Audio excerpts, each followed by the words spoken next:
বৃষ্টির দিনে শিলপাটায় বেটে কুমড়ো পাতার পাকোড়া তৈরি করে খেয়েছি পরিবারের সবাই মিলে, সেটাও আবার মাটির চুলায়। খুবই লোভনীয় হয়েছিল। আসসালামু আলাইকুম, কেমন আছেন সবাই? আল্লাহর অশেষ রহমতে আমিও ভালো আছি। আজকে তৈরি করে দেখাবো মাটির চুলায় লোভনীয় এবং ইউনিক একটি রেসিপি। আমার কাছে এই রেসিপিটি ইউনিক এই জন্যই যে আমি প্রথমবারের মতো তৈরি করেছি এবং প্রথমবারের মতো খেয়েই আমি অনেক বেশি মজা পেয়েছি। সেটাই আপনাদের মাঝে শেয়ার করতে যাচ্ছি। তো এখানে আমি 1 কাপ মসুরের ডাল এবং 1 মুঠো পোলাওয়ের চাল নিয়ে আমি পর্যাপ্ত পরিমাণে পানি দিয়ে 3-4 বার পানিটা পাল্টে ডাল আর চালটাকে খুব ভালোভাবে ভিজিয়ে 1 ঘন্টা এভাবে রেখে দিয়েছিলাম। 1 ঘন্টা পরে দেখতে পাচ্ছেন ডালের কালারটা চেঞ্জ হয়ে গিয়েছে এবং ডালটাও একদম নরম হয়ে গিয়েছে ভিজে।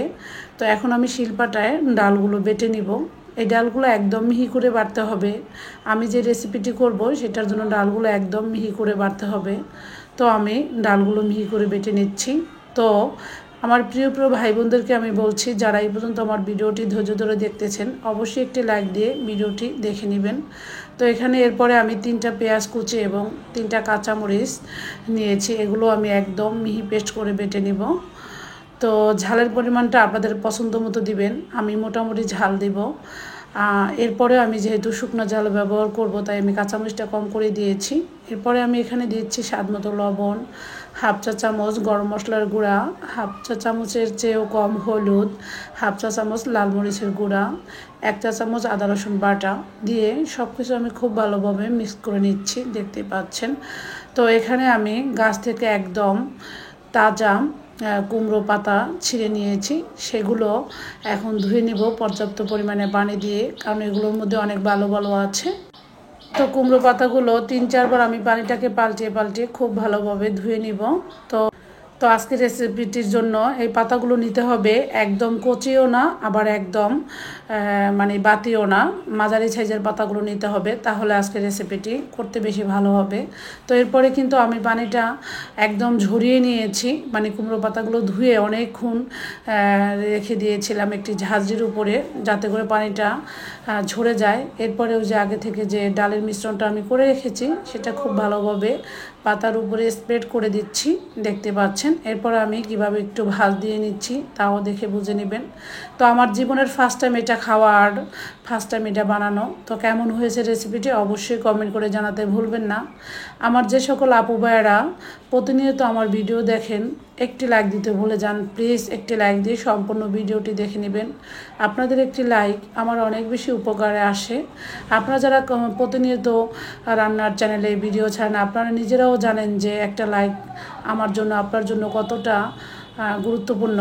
তো আপনারাও দেখা যায় আমার ভিডিও দেখার সময় একটা লাইক দিতে ভুলে যান। প্লিজ এটা করবেন না।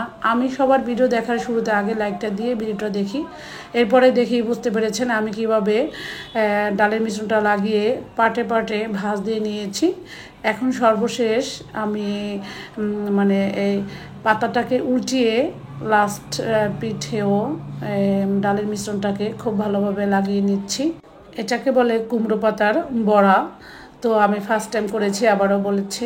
তো আমার কাছে খুব বেশি ভালো লেগেছে, আর এটা করে গরম ভাতের সাথে একদম জাস্ট ওয়াও।